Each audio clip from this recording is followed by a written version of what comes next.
What's smoking, everyone? Welcome to the Cannabis Creators podcast. I am your host, Here He Grows.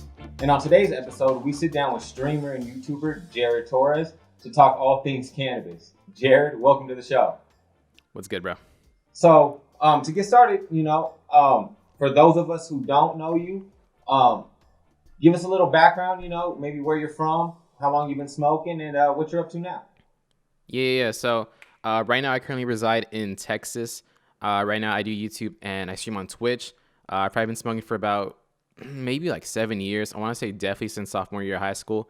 And maybe in the past few years, I kind of started making content out of it. I never really understood there was like an industry or like a market for cannabis and cannabis smokers on the internet. And I just kind of took advantage of that.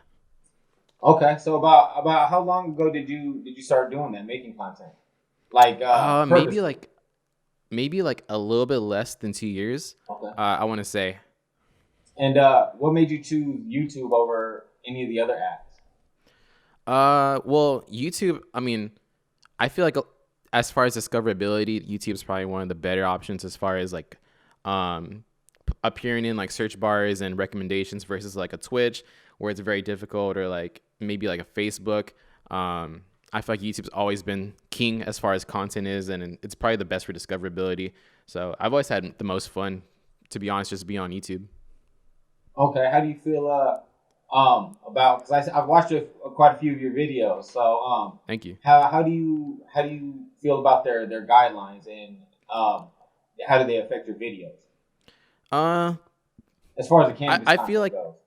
Yeah. So I think the guidelines as far as the weed smoking goes, they got a business to run, and which I completely understand. It's just at this point, it's just kind of curving around the guidelines and seeing what I can play with as far as getting age restricted, because a lot of people know when you get age restricted on a YouTube video, that pretty much just cuts off most discoverability. It's very rare that you're gonna get a video to get popping when you're age restricted. So I feel like it should be a little bit more lenient, but as far as that goes, I'm doing the best like that you can as far as like getting a video to get public and not get age restricted. Got you. Yeah, you navigate some choppy waters because, like you said, you're also in Texas. So being a Texas cannabis content maker, what's the weed culture like over there in Texas? To be honest, if you ask anybody that is familiar with the weed culture, they'll just tell you that we smoke it like it's legal. Basically, You can pretty much find it pretty much anywhere. I know there's a city here that's actually decriminalized. I believe it's Austin, Texas, where you actually don't really get too much in trouble with that. But everywhere else, no, you definitely would get crucified if you got caught by any type of law enforcement. Yeah. So is there any specific? So you said it's not hard to get any product. So making content and finding stuff to make content with, you don't have any issues with. It's pretty smooth. No, a little bit. It's definitely not as easy as going down to the dispo and like grabbing whatever. Like sometimes I'll get messages like you should try this product, and it's like an obvious. I have to go to a dispensary where they sell it and go buy it. So it's a lot more difficult for me. But again, I've been smoking for quite a while. I definitely know people in different states, and just like people that are nearby that can definitely get products. So that part I'm not too worried about. It's just the ease of access isn't there yet as far as Texas goes. No, definitely. And so I've also seen that you've utilized the whole Delta 8 thing as well. Yeah. Delta 8 is huge here. Yeah. So can you, for the people that don't know about Delta 8, give us a little breakdown about what you think about it. Right. So if you guys don't know, Delta 8 is a cannabinoid just like Delta 9, where you do feel some effects at like a high pretty much. The thing is, because there's the 2018 law about the cannabis, and you can't really have more than, I think it's 0.03 of Delta 9 in any product. A lot of people have been taking advantage of that and making different products with different cannabinoids, such as Delta 8. And people have been getting very similar effects like Delta 9. And I mean, a lot of the stores are pushing it, to be honest. It's one of the biggest industries here. Is just the Delta 8 market is really just taking over as far as the legal states. Well, yeah, like you said, with it being legal and then being able to play with those lines, it makes it a lot more accessible to people. How's your experience been with it? I mean, I love it. Like every time I'll go on like live streams, I'll definitely like advocate for it. And what people will say that Delta 8 is like a diet weed. I don't really agree with that because I think it's very much more similar to Delta 9 versus like a CBD. I would say CBD is more like diet weed because you don't have that psychoactive effect. But Delta 8 is a really good substitute in my opinion for an illegal state, or if you can get the right stuff, Delta 8 is definitely appreciated like in the legal states. For sure, yeah. And I know like when you're playing around in illegal states, product quality, especially for Delta 9 for your traditional marijuana is or for your traditional cannabis, it's a little iffy. It's a little tough to find the right quality. Do you find that same issue with Delta 8, or do you feel like these companies are doing justice with They're these definitely products? doing justice. No, pretty much all the companies that I work with, I always verify first before I make any type of content, or put out any type of content. If I can get like a sample, or like if I can just try it for a video, and if I like it, then I'll post it. But for the most part, companies are making a lot of money off Delta 8 because they want to appeal to the mass market. Because obviously you can't have Delta 9 everywhere, so Delta 8 is a lot more available in my opinion. So they're really trying to perfect the product itself to make the most money, obviously, but also to appeal to a bigger audience. For sure, yeah. And you said for the products. So with the products that you try, how often do you run into stuff that you're just like, you know what, I'm not even gonna talk about this because I don't want to put this in front of my audience. I used to run into that problem a lot, especially when I was coming up as far as the Delta 8 goes, because there's a point in time where I would get nothing but Delta 8 emails. And a lot of these companies, you can tell they weren't really in the industry too much. I was looking on their website for like lab results, didn't have any lab results, so it was like real iffy. So I mean, I would still try them, but I just knew in the back of my mind, if I put this out and someone like had a bad reaction, or they were having like throat problems or something, that's something I'll come into a lot. It wasn't something in my mind that I could feel like I could put out and be happy with as far as a product review goes. I got you.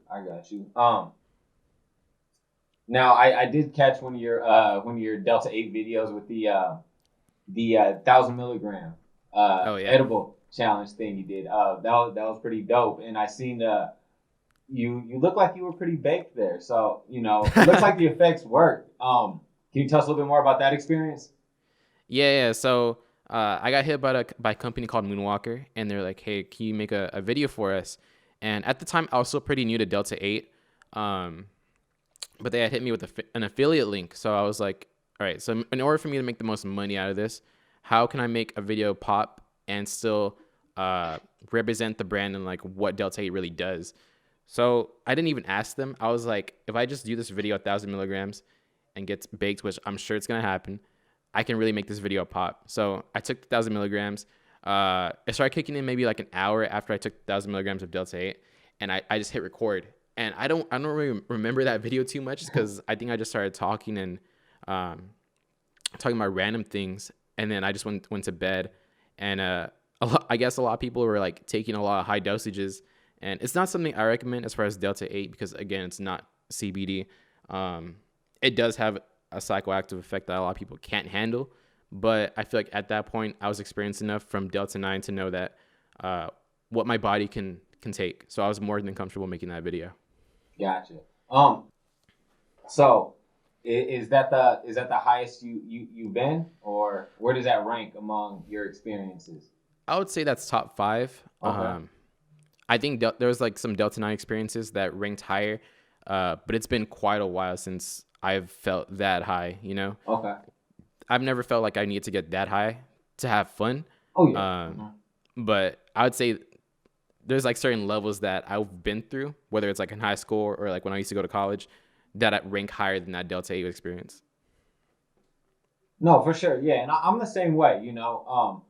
I don't need to get baked all the time. I feel like I tell people I have an operating level, so I feel like there's Yeah. a level where I smoke to, and I'm like, okay, this is where I'm the most functional. This is where I'm the most productive, and that's generally how I consume as well. Mhm. Now, we talked about your most that your highest experience. Let's take it back. So you tell us a little bit about the first time or when you were introduced to it. When I was introduced to it, definitely in high school. I want to say, I think it was at a party. Because again, as kids, we weren't really available to get alcohol. That was probably one of the hardest things ever to get, but it was definitely accessible for Delta 9, right? So I think it was at a party, and I remember this experience where I think they had asked me to actually roll up because we're all kids. We don't really know how to actually properly roll up. All I know is that I saw a video. It was like a Wiz Khalifa video on like how to roll up. It was like 13 years ago or more. So at that point, I was like, you know what? Let's just try it, and rolled it up and smoked it, and I actually didn't get that high the first time, which is weird. I feel like that's very common for a lot of people. They don't get too high off their first time. Usually, it's their second or third time. Yeah, people say that a lot about their experiences. And now, what I always like to ask was, had you like picked up? Was that the first time you smoked? Period. Was when you smoked cannabis? No. That was definitely the first time. I think when I was like, when you see movies and there's like a character that smokes like a cigarette or like those older movies. I think I think I was in my house one day and like I saw there was like an index card or something like that. Didn't put anything inside it. Okay. Rolled it up like a cigarette and tried to smoke it, and it burned my throat. And I was like, yeah, I definitely don't ever want to smoke again. But that was an index card, But yeah, as far as cannabis goes, it was definitely like at the right age in my opinion, like high school party, whatever. But yeah, I think I was always interested in that. Yeah, I just asked that because I'm just always curious as to when people that don't get the effects the first time they smoke, if it's an inhalation thing or just an inexperience from smoking in general.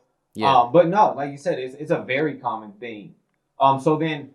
You said you didn't really feel the effects the first time. So when would be the time that you said, you smoked it and you just really enjoyed it or you fell in love with it? Is there a moment that you can remember?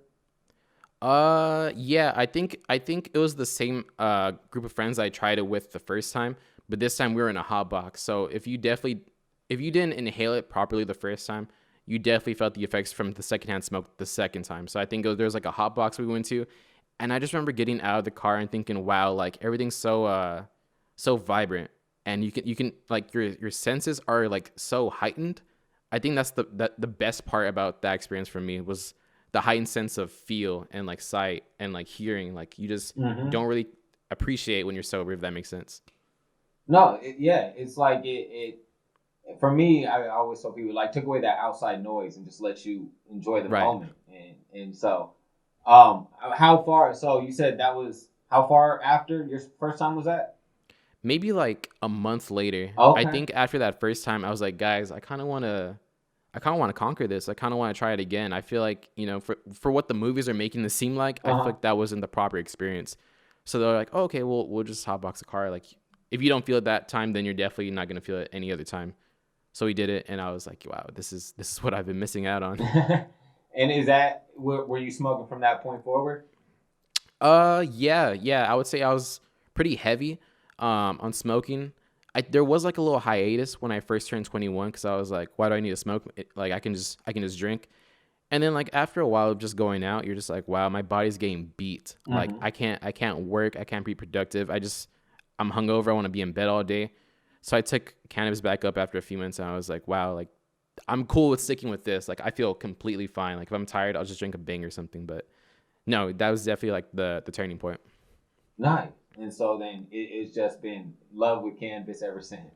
Yeah, absolutely. I like it. Now, you said you started with the content a couple years ago. What were you doing in between? And was there something that pushed you to want to do content and take your life in that direction, or? Yeah. So I went to after high school, I went to college. And I wanted to do I think I wanted to do like business or something, just basic business major, right? But I was also working full time. I think I worked at a Dunkin' Donuts or something. So I was doing Dunkin' full time, going to college full time. Eventually, flunked out of one of the classes, and I was like, "Fuck, bro!" Like, I just felt so discouraged. I was like, maybe I'll take a break. So when you take a semester break, you're like, "Wow, maybe this might turn into a year break." and it just goes over and over and over. So I was like, what am I gonna do, bro? Like, I kind of don't want to go back to college just yet. I'm not ready. So I've always been a big watcher of YouTube, right? And I've always seen vloggers and YouTubers, and like they have the most extravagant things, and like it just looks fun to film video. I've always been a big video lover as far as content creation. So I think if you go back on my YouTube, my first couple of videos were not even weed related. I think I just wanted to take up vlogging, just me and my friends just going out to bars doing dumb stuff. But COVID hits, right? So COVID hit, and I was like, all the bars are closed. What am I gonna make content out of? And I was like, oh well, I mean, I smoke, right? And I started looking up smoking videos, and I thought this was illegal on YouTube, and it kind of is, but they weren't like that lenient about it. So I was like, I can do this, right? Like I smoke, I talk, I'm kind of funny, I kind of talk to people, and I was like, I think I don't know if you know who Young Mike is. He's another YouTuber. He lives in the same city as me. He was doing it, and I was like, why can't I do that? So I started making videos from that point on, which was about 2 years ago. Okay, nice. Is there now is there anything that you ran into that you weren't prepared for, or what's been one of the biggest obstacles as you tried to navigate this? Biggest obstacles, I would say. Ooh, that's a good question. I think just really managing my time, because again, I was still working at that time. So for me to make content, it wasn't really the priority at that time. It was just more so making it for fun. And if people wanted to tune in, I mean, go ahead and tune in. And even like brands would send me stuff, and I wouldn't be making any money off it. It was just product, and I would do it for fun because I love the products they were sending. So I think just the hardest part was just the time management as far as dedicating time to the content. Okay, and now what's your plans for the channel? What do you hope to turn it into? What do you want to do? We're in 2022. I want to actually start doing a lot of creator collaborations. A lot of people have been messaging me about different creators, and I've been messaging a lot of them. Me and Sebi G are trying to get a video out. Mr. THC hit me up. Dope as Yola shouted me out maybe like 2 weeks ago. So I think there's a lot of potential as far as collaborations go. I just really want to travel outside of Texas. I feel like I'm not getting that culture that I've been striving for. Like when I make content, I feel like if I go to like a legal state, California, it would be such a good time to make different videos with different people. Oh yeah, most definitely. There's definitely a lot of those out here in California, and yeah, like you said, we talked about a little bit before. The fact that you're making this kind of content in Texas, it just makes it all that much more impressive. So are you doing this full time now, or? Yeah. Just started doing it full time, maybe like about a year ago, to be honest. Okay. Yeah, maybe like a year ago. Okay, so yeah, you're just in full YouTube push mode, huh? Yeah, the grinding. It took a little bit of while just to get in the swing of things, but I feel like I'm handling it a little bit more better. It's just a lot of time management as far as dedicating time to messaging people that watch the videos, making content, making the ideas for the content, because a lot of my ideas are kind of different than what a lot of people are putting out, if that makes sense. No, yeah, like I said, you have to make yours in a unique way because of your location and the product availability. How long have you? Were you born and raised in Texas? How long have you been out there? Yeah. No, I was born and raised in Texas, unless I wasn't, but I'm pretty sure I was born and raised here. Okay. No, I've lived in the same city all my life. I haven't really been moving. I've had a lot of friends that have moved around me. Like they have a lot of military families, so some friends come and go. But for me, no, I've been here all my life. So I have a clothing brand called Days in the South, and pretty much what it represents is you can do anything from anywhere. If you don't have to move to California to be a vlogger, which a lot of people have the assumption of. You can do pretty much anything wherever you are, just as long as you're able to make it work. And I feel like that speaks volumes, especially for someone like me who's making these videos in Texas, No, 100%. And that was actually going to be my next question, because if you were born and raised, the Days in the South, where that came from and what the count came from. But was that something you came up with and then decided to make a clothing line, or was that one idea that just came together? Yeah. So I just wanted to vlog and just make, videos with my friends. But that was even like the first video on the channel, I just named it Days in the South because I'm making these vlog type videos that weren't made in like a really popping place. I'm not making this in a California or like a New York, like a Casey Neistat. It's literally like in Texas. I know very little YouTubers in Texas, but I know a lot in California. I know a lot in New York. So that's kind of where the name came from. I like it. I like it. What made you decide to make a clothing brand? I feel like there's a lot of people that want to do stuff that might not be in the most popping place, but they don't have the confidence yet to create content or to do what they really love despite where they live. And I feel like there's a lot of people that, can relate to the idea. So I've had people from, even though might not be in the South, I've had people from up north buy Days in the South content because they fuck with the idea more than anything.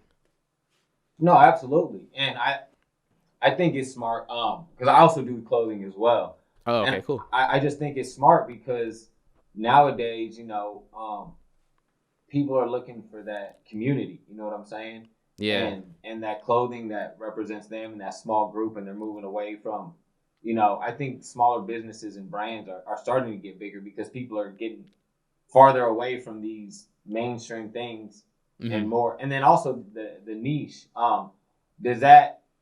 Do you plan to merge your cannabis content with that, or is Days in the South separate from your cannabis content? I do want to. I think I'm gonna take it a little bit. I'm taking it a little bit slower just because there's people that aren't cool with weed clothing just yet. There's a lot of younger generation that really can't wear pot leaves around their family and their parents. So I kind of want to make it accessible to everyone, but also let's throw a couple shirts in there that represent what we do on the channel. Got you. Yeah, so you said you wanted to travel, California being one of those places. I seen your vlog to Vegas. Oh yeah. And that whole thing. How was your experience going to was that your first dispensary experience? Technically no. I went to Michigan and there's like a little hole in the wall dispensary, but I wouldn't classify as that as a real dispensary just because I feel like I didn't get the full experience, The one in Vegas was it blew my socks off. So that's why I consider it like the first real dispensary I've ever been to. But no, it was more than what I expected at a dispensary. It was crazy. Okay, like more than what you expected, just selection wise or just layout. Selection wise, there is people walking around like in the Apple store, like, hey, do you need any help? And then you just mention like what you're looking for, like a general idea, and then they'll start spouting out 10 different things that you can try, whether it's topicals, whether it's wax, whether it's flour. And it was just a surreal experience to see that there's people out here making money legally from this industry. And then I fly back to where I live and you get crucified for the same thing. That's what really put my perspective into place. Yeah, I think it's absolutely wild because you even hear, a lot of those southern states, they're real strict about it. I've heard stories of people that were just traveling through the state and had a medical card from a legal state with a receipt and still no mercy. So how do you feel? Where do you feel Texas is at right now on that with the legalization? Are you guys moving in the right direction, or is it still just no hope? It's tough to say because even just Delta 8, I think that maybe like 3 months ago, there was so many lawsuits against the state of Texas from Texas, not dispensaries, just Texas shops that had Delta 8 because apparently a lot of us didn't know that Delta 8 was actually banned, but they just kept it on the low. So when the news of this came out, there were so many different lawsuits against the state of Texas that they just kind of backed off. So as far as that goes, there's a lot of people pushing for the right direction. It's a red state. So as far as that goes, it's going to remain the same until either people come up that have, fair ideals or it just switches over. But I feel like we're moving in the right direction. It's just taking a long longer than it should. Oh, absolutely. We all know it's already taking way longer than it should. Yeah. So then you feel like Texas is going to be one of those last states to. Yeah, probably. I would prefer it not because we have the resources to not have it be one of the last states. I feel like we have a lot of knowledgeable people that are advocating for it, but it's just so hard with the way our government is structured that it just might be one of the last states, to be honest. And I don't want to see that go that way, but the reality of it is just it might have to be that way for the time being. And well, I mean, you set yourself up well. You know, like we talked about before with the Delta 8 content and working with what you can. And do you have any advice for someone, you know, in a legal state looking for their first Delta 8 product? I mean, just really just finessing and knowing what you're getting and just being honest with yourself, honest with the product, and I mean, just supporting the industry. I think Delta 8 is one of the biggest stepping stones as far as the cannabis industry. And a lot of people overlook Delta 8, but really it's what a lot of people needed, especially for the push in the right direction.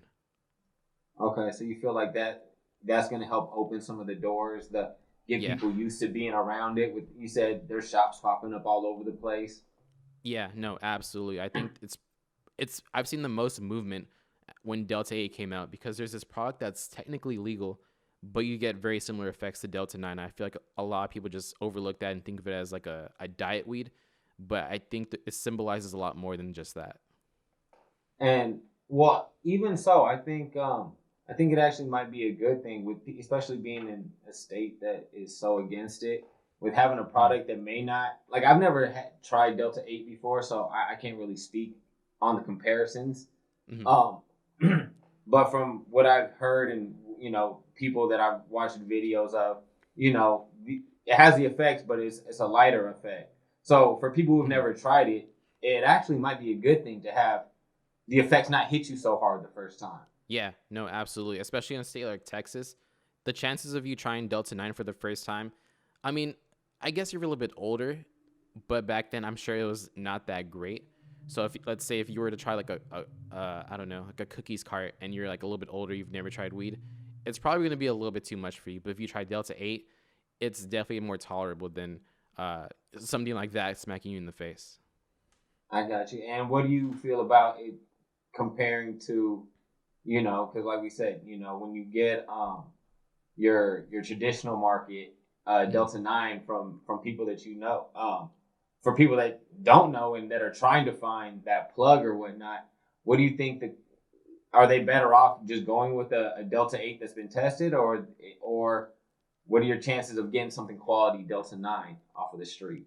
I mean, you can find anything off the street, but the chances of it being quality is very low unless you know someone that knows someone. The chances of it being bunk is very high. So I think Delta 8 is definitely the move, especially for someone that's not very well connected. A lot of these companies have lab results. They're testing their products. They're doing quality assurance on all their products. It's just a timing thing. If you've been exposed to the good stuff, then go ahead and keep going with the good stuff. But if you're not, Delta 8 is definitely what I would advocate for as far as someone that's not that experienced. Gotcha. We to swing a little bit more back onto the YouTube questions. For someone that wants to get started with YouTube and doing vlog type videos, do you got any advice for them?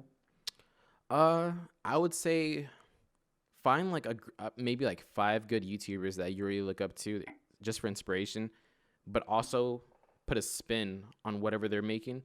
I know I had a few inspirations like going into this YouTube stuff, but what my edge was I was super into camera work. I used to love doing like little films and like little skits and stuff. I would never post it, but I love editing and making something my own. So I was like, if I can just make these videos a little bit more different, higher quality, cutting out like the cutting out the breaths, it's better to listen to, and also it just looks better. I know a lot of podcasts are popping off on YouTube right now because there's a look to them. They look really, really well versus just like an audio. So that's something that I've noticed across like the YouTube space. Gotcha.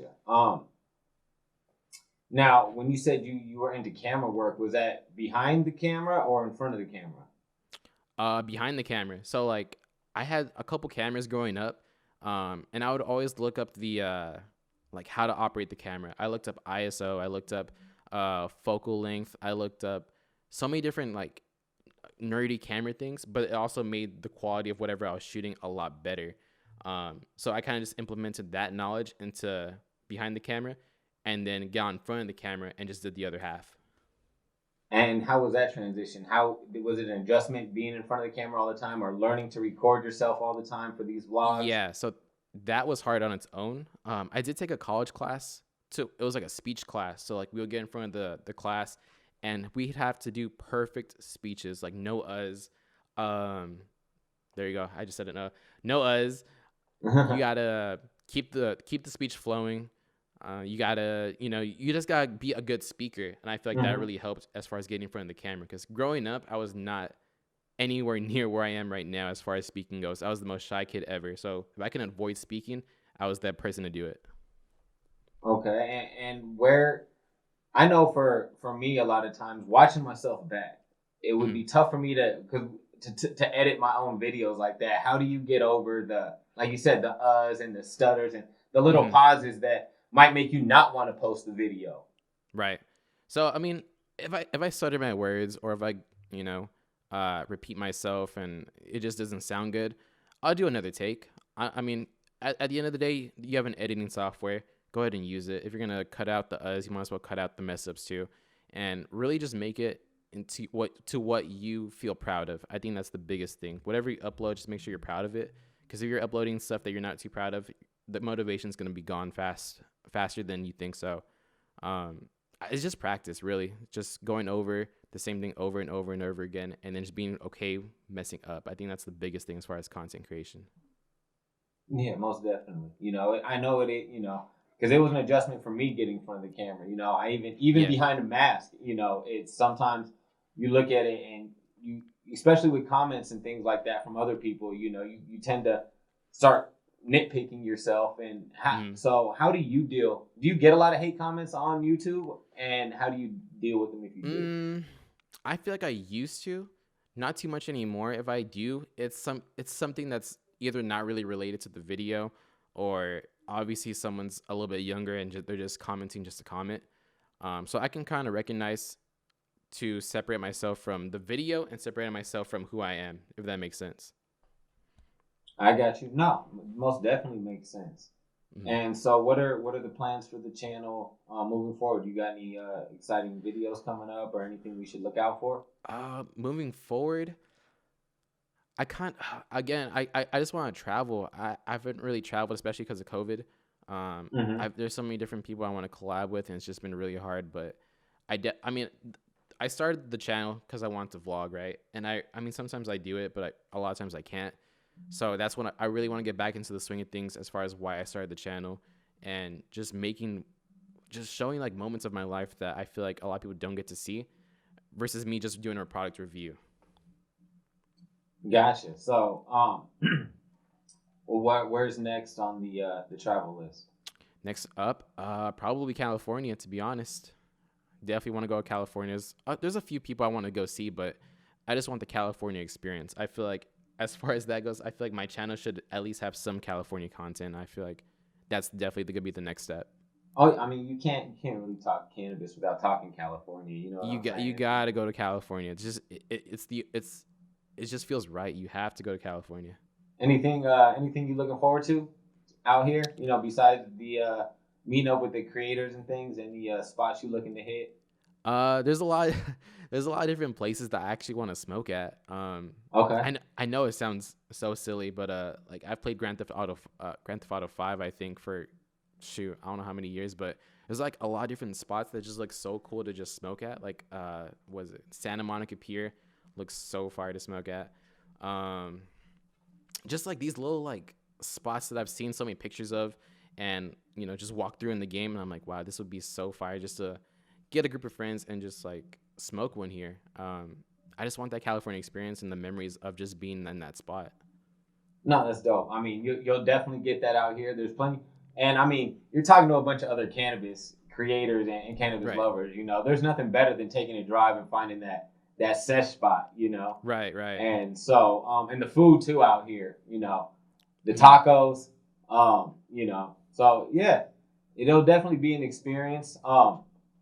Was there anything else you wanted to promote? We're gonna roll out the green carpet here for you. Anything we should be looking out for? Any Days of the South clothing coming up or anything like that? Days in the South clothing is coming out. I want to say in April. Something I really like is like vintage tees. So I've had one design and then it got cold, so I didn't really want to push out hoodies, but we're gonna come back with more designs for that. Other than that, no, we're gonna be super consistent on the content coming out, especially because April coming up, we got to do some California content for the 420, streaming, YouTube. That's about it. Was there anything else you wanted the people to know? Anything else we should know about Jared Torres? No. I mean, just if you're not happy in a certain situation and you think there's a hobby that you enjoy that might get you out of it, I would say 100% go for it. Just because everyone has a finite amount of time on this earth, right?